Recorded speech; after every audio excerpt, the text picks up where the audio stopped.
If you have plantar fasciitis, I'm sure one of the first recommendations you hear is to roll your foot on a frozen water bottle and ice your foot. This is such a common suggestion, and it makes sense because plantar fasciitis is an inflammatory condition, right? Well, actually, no. This may surprise you, but if you have had plantar fasciitis for longer than 2 to 3 weeks, inflammation is not your problem. This is the #1 myth regarding PF. Using ice actually prolongs healing and restricts necessary blood flow and circulation to the foot. You have probably noticed that there is so much conflicting information out there regarding plantar fasciitis, and treating it as an inflammatory condition is one of the biggest mistakes people make. We have new research that clearly shows us that plantar fasciitis is more of a degenerative condition. Yet the most common treatment applications are applying ice, getting a cortisone shot, taking anti-inflammatory meds, and resting and bracing your foot. Have you tried any or all of these, yet you still have PF? Each of these methods are short-term band-aids and essentially useless in terms of resolving PF. Furthermore, they are not addressing the underlying cause and could be sabotaging your recovery. I specialize in PF, and I have treated thousands of cases, and I believe that is why people suffer for so long and why PF has such a terrible recovery rate. It's because most of the information out there is completely inaccurate. In this video, I will dig into each of these traditional applications and share the potential negative side effects associated with each one. I will also share with you the study that completely flipped the script and challenged the status quo regarding the actual underlying cause of PF. And later in the video, I will share 3 strategies and essential exercises that does target the root cause. I'm Dr. Angela, and I'm the Plantar Fasciitis Doc, and I'm all about helping you resolve plantar fasciitis at home. Now, let's get into it. The suffix itis, I-T-I-S, at the end of any health condition indicates an inflammatory component. So, following this rule, fasciitis implies inflammation in the fascia, which is the bottom of the foot. In the initial acute phase of PF, there is a brief period where there is an inflammatory response occurring, but it is a very short period of time.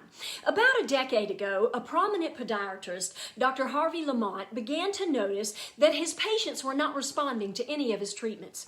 He was treating them with the RICE method, resting, ice, compression, and elevation. He was also recommending other methods to combat inflammation, and he was prescribing orthotic supports, which were meant to essentially lift, brace, and limit mobility of the arch. He wasn't seeing any improvement with these protocols, so he decided to conduct his own research to determine what was actually happening at the soft tissue level. What he found in all of these cases was absolutely no inflammation, but dead tissue, also known as fasciotic tissue or fasciosis. This indicated there was restricted blood flow and the tissue was basically dying and weakening the foot and arch muscles.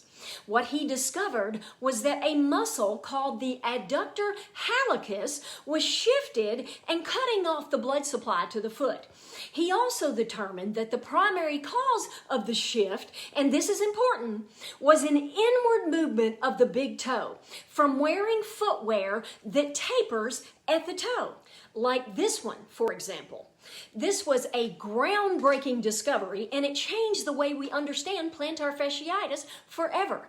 In fact, plantar fasciosis would be a more appropriate name, but I continue to use fasciitis just to keep it simple and to avoid confusion. Plus, I'd have to change my name to the Plantar Fasciitis Doc.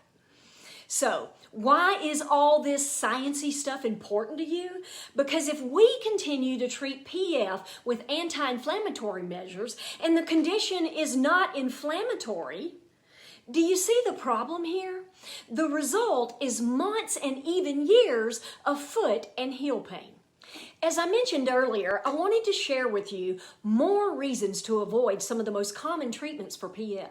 Let's begin with why icing your foot doesn't work. First of all, now that we know that PF is non-inflammatory, there is no real benefit to using ice. Now, it can help to diminish pain by numbing the area in the acute phase, but ice only further restricts movement and actually interrupts the healing process. It also diminishes that much needed circulation that is already limited. But even if it was an inflammatory condition, ice still wouldn't be the best treatment. In recent years, we have learned that the Rice method actually prolongs recovery. Icing has been a standard protocol for treating injuries for as long as I can remember. In fact, I recommend it in my practice for years. We all did. If you hurt your back, sprained your ankle, twisted your knee, our first thought is to apply ice. However, it is not only useless in terms of helping recovery, but it is harmful to the recovery process. In fact, the founder of the Rice method retracted his statement in 2015 and it went viral. He admitted he was wrong and was quoted, "It appears that both ice and complete rest may delay healing instead of helping." End of quote. We have also found that there is no real evidence to support the benefits of rest, elevation, and compression as a post-injury measure. This is a game changer when it comes to effectively treating musculoskeletal conditions. Initiating heat and gentle movement is the preferred protocol for these conditions, including PF. I love recommending warm Epsom saltwater soaks for 20 minutes a day to manage your symptoms. The second topic is why resting or bracing your foot doesn't help PF and further increases weakness. Many plantar fasciitis sufferers are often instructed to rest from all activities. If you tried complete rest for PF, you probably already know this approach doesn't work. You may get temporary relief from your symptoms by taking time off of your favorite activity, whether it's running, walking, playing tennis, or pickleball. But when you return to the activity, the same problem arises. This recurring pain pattern is a classic presentation of plantar fasciitis. Rest will not resolve the pain. You must correct the underlying problem. Bracing your foot or restricting movement with boots, braces, or even orthotic support are also ineffective. These passive approaches don't really change anything about your condition. They do not increase strength, improve tissue quality, or make your foot more resilient. If you want to fix the problem, you need a rehab plan involving corrective exercises to rebuild your foot strength and flexibility. I will share with you more about that later in the video. There is a brief period of time where rest can be helpful and even necessary for healing. However, in most cases, starting a rehab or strengthening protocol quickly is the key. Let's talk about cortisone shots. One common mainstream approach to any muscle joint or fascia pain syndrome is a cortisone injection. They are given to help relieve pain and inflammation. They are basically an anti-inflammatory balm. Unfortunately, they are administered way too frequently and they are just short-term band-aids.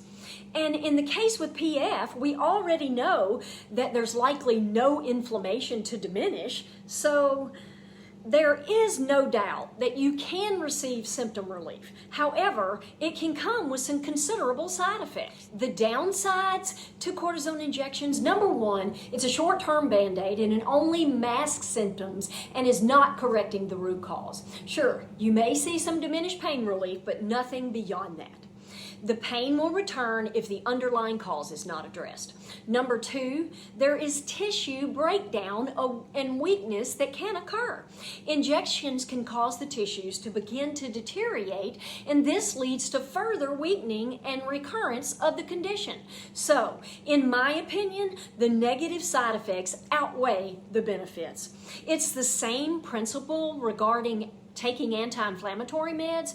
You may see some reduction in symptoms, but we all have heard the long-term side effects of taking NSAIDs. I completely understand why patients are seeking symptom relief because this condition can be so painful. But treating the underlying cause is what brings true correction. There is a safer, better way to manage your muscle, joint, and fascial conditions. The newest wave of understanding is the importance of foot strength and implementing strengthening and mobility protocols. Until you correct the deficiency and weakness in your feet, you will continue to have recurring pain. So, how do we treat plantar fasciitis? First, we transition to footwear that is widest at the toe so that we restore the normal circulation to our feet. Our feet and toes should spread and splay as we walk and run, and we need footwear that supports the natural shape of our feet. Many of the common shoe brands that claim to be the answer to PF are actually making it worse. They have narrow toe boxes and can reduce blood flow by 25%.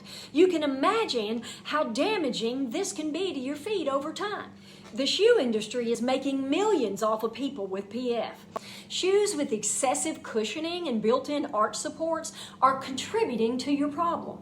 A few of the shoe brands that I typically recommend that are foot-shaped and do not have these damaging features are Ultras, Flux Footwear, and Zero Shoes, and I will link those in the description.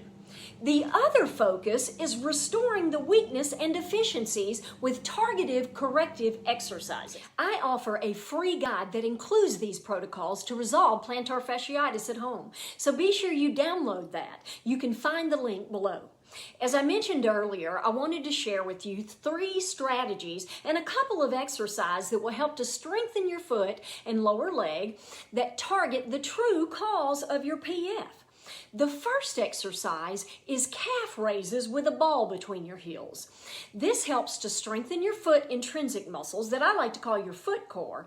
It also helps to strengthen and lengthen your calf muscles.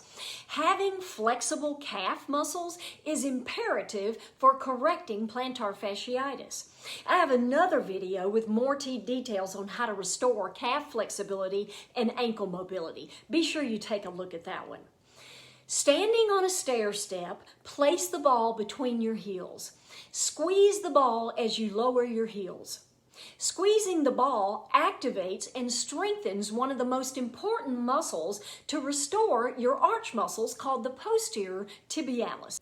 Perform 10 to 15 repetitions 1 to 2 times per day. The second exercise is eccentric loading of the calf and Achilles tendon. As you can see, I have rolled up a towel and placed it under my toes. This helps to increase range of motion in our toes and especially the big toe. Proper movement of our big toe is essential for our gait sequence, and limited movement can contribute to PF. With your toes on the towel, lift your heels and rise up on the balls of your feet. Lift one leg and slowly lower your other foot and leg down. Then alternate and lower the other foot and leg. Eccentric loading, which is the lowering slowly part, has been shown to provide greater strength gains and better overall recovery. Perform 10 to 15 repetitions 1 to 2 times per day. The third strategy to correct PF and increase foot strength is to walk barefoot with toe spacers. I'm sure you've heard to never walk barefoot if you have PF, but it's actually one of the healthiest things you can do for your feet, and it naturally strengthens your foot core. Also, wearing toe spacers helps to broaden the base of your foot and helps to realign and stretch your toes. As we described earlier in the beginning of the video, the true cause of plantar fasciitis is a deformation of your foot and an inward shift of your big toe. This was cutting off crucial blood supply to your feet. Wearing toe spacers helps to open up these blocked vessels in your feet. They also help to spread your toes and forefoot and activates the muscles of your feet and increases foot strength. When the toes lay in alignment with the metatarsals, the foot functions better. Toe spacers help to restore and promote this realignment without restricting motion. Begin walking barefoot with toe spacers using a progressive time frame. Start with only 10 minutes a day and increase slowly. If you learned something today and you want to hear more, be sure you watch my next video on more strategies to resolve your PF. And don't forget to download my free guide where I show you the exact steps to fix your PF at home.